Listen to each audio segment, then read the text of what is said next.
Welcome back, Nerd Squad. While werewolves do exist in the Marvel Universe, there's still a surprising number of characters who are not werewolves yet share some animalistic appearances, and often wolf-like properties. Well, a combo of wolf-like and cat-like, really. We really have a thing for cat people in comics. I'm not sure what that's about. And while you might not hear these mutants howling at the moon, you might still be as surprised when you see them transform into a wolf or some other similar animal. Today we'll be taking a closer look at some of these sometimes furry and all times furry mutants, complete with fangs and claws as we count down the top 10 strongest lupine mutants. If you love animalistic mutants, be sure to show that love by giving this video a thumbs up, and be sure to stick around till the end of this list where I will have some bonus content coming your way. Alright, let's get counting. Number 10. Thorn. Thorn is Lucia Calisantos, the sister of Maria Calisantos, another mutant known by the codename Feral. Both were originally Morlocks, but Thorn turned on her sister after she defected, and the two sisters fought one another during Feral's time on the X-Force. Following the events of M-Day, Thorn found herself depowered along with her sister. Feral, however, would later regain her abilities, and both would regain their animalistic appearances through some kind of mysterious process which was never really fully explained in the comics. I expect this mostly happened just because the artists enjoy the look of these fierce, feline and somewhat lupine ladies. Like I said, we like drawing animalistic appearing people. We're into it. Number 9. Maximus Lobo. Going back and forth on taking inspiration from each other's characters in regards to the big two is definitely how Maximus Lobo came to be. Maximus is actually German, despite the fact that his last name is actually Spanish for wolf. Do you recognize it? Lobo? If you do, it might be because you're thinking of the big scary character Lobo from DC, who also bears some resemblance to Wolverine, another lupine mutant. Maximus Lobo doesn't currently have any powers now as he was left depowered after M-Day. When he did have powers though, he had the standard fare, which you will notice most lupine mutants possess, an animalistic instinct with enhanced senses, speed, and strength. He was also strong enough when he had powers to defeat Wolverine in a fight. Maximus Lobo attempted to start up a group of lupine mutants whom he considered to be the superior subspecies called dominant species. But it didn't go great. People didn't really want to join him, sadly. Number 8. CATSEYE. CATSEYE. Sharon Smith is an interesting one. She was a member of the original Hellions and was abandoned by her parents at birth and raised by a feline. This caused her to stay in her cat form for most of her early childhood. Her mutant powers allow her to change form from cat to panther to werecat, and she can even become a full human, though her upbringing means that she usually remains somewhat cat-like, even while appearing mostly humanoid. Emma Frost found Sharon and took her in, and with the Hellfire Club she was made a teammate of the Hellions. The Hellions were supposed to be the rivals to the New Mutants, although even her antithesis, her opposite, and her intended enemy of Reign's WOLFSBANE ended up instead as a close friend. CATSEYE is more feline than lupine, but even she recognized how much of a kindred spirit her mutant powers made her with fellow lupine mutants, so I thought that she still merited a little recognition on this list. Number 7. Wolf Cub. Nicholas Gleason has been a member of the X-Men and has attended the Xavier Institute. As a mutant, his abilities are animalistic in nature,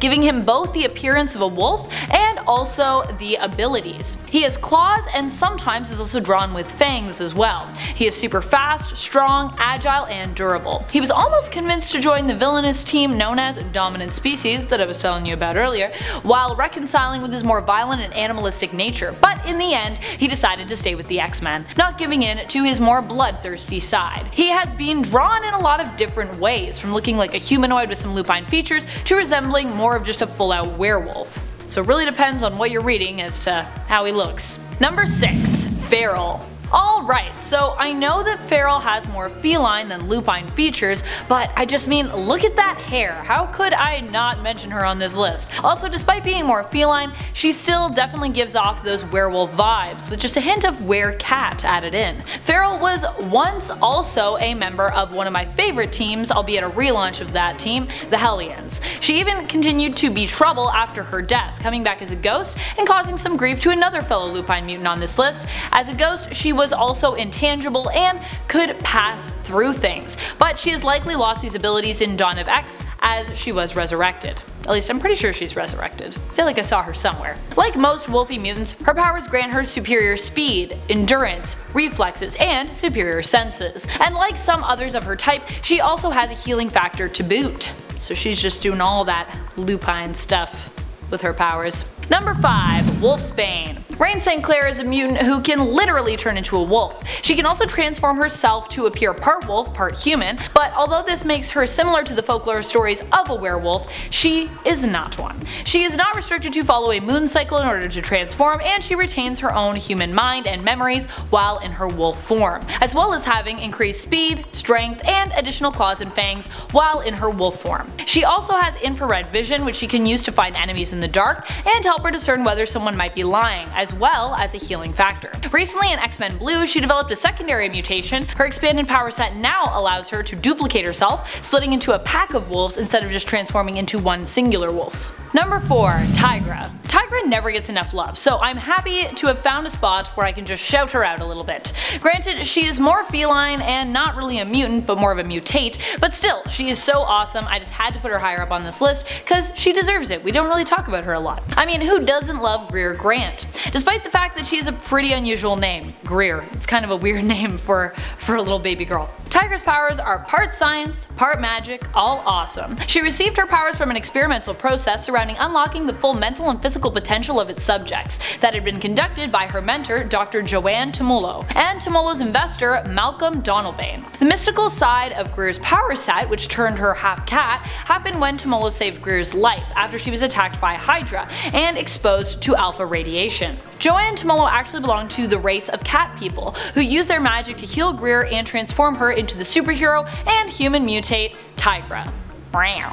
Number 3. Beast. Hank McCoy never really was a mutant who originally had lupine-like qualities. They simply developed after he swallowed a formula that he'd been working on to prevent it from being stolen. The serum turned whoever consumed it into a mutant and caused mutant powers to manifest for them. With Hank, because he was already a mutant, it just evolved his mutation even farther. The serum was supposed to be temporary, but Hank waited too long after taking the serum and was therefore unable to reverse the process. The serum caused Hank to turn more beast-like than he was before. Originally, he was just a larger statured human with big hands and big feet. He was dexterous and strong, but not the big bouncing blue beast that we know today. The further mutation granted him fur, which was originally gray, claws and fangs, as well as the ability to wall and ceiling crawl. It also made him more feral.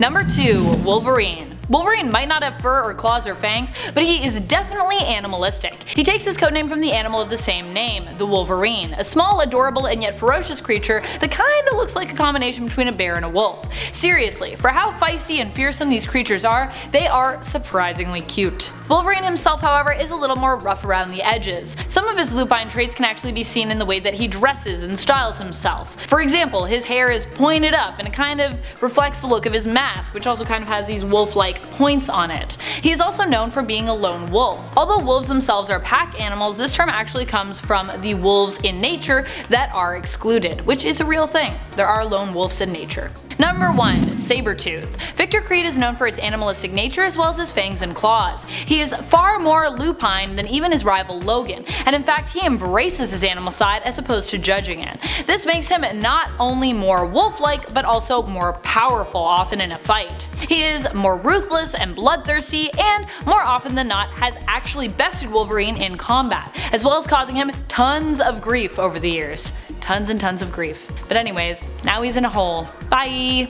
See you later, Sabretooth. Just stay inside that planet. You'll be fine. Thank you so much for watching, Nerd Squad. I hope you enjoyed this list. Who are some of your favorite animalistic mutants? Which lupine mutants do you think are the most iconic or the strongest? Do you prefer lupine or feline? Let us know your thoughts in the comments below. And speaking of comments, it's time to turn to some comments from one of our latest videos, Top 10 Beta Level Mutants. Joe Sherrill comments, "You're the best, Amanda. Question: have you seen the new Harley Quinn animated show? If so, have you considered that version of Ivy to cosplay?" Hell yeah, I actually love the new DC animated Harley show so much. If you guys haven't watched it, just pause this video, go watch it right now. Controversial opinion, but I think that I love it even more than Rick and Morty. It's actually so funny. As for that cool jacket version of Ivy, I would totally be down to cosplay that. I actually use her Go Green mug from the show to sip my tea out of while I script. Humans do make great fertilizer, it's true. Michael Ross says, "I like you, Amanda McKnight, you're silly." Aw, thank you.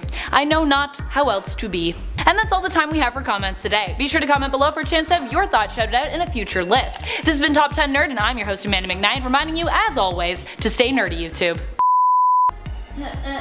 Tongue twisters. Why do I do this to myself? He was also strong enough when he had powers to defeat Wolverine. TIGRA. I always want to say TIGRA. Are part science, part magic, all awesome.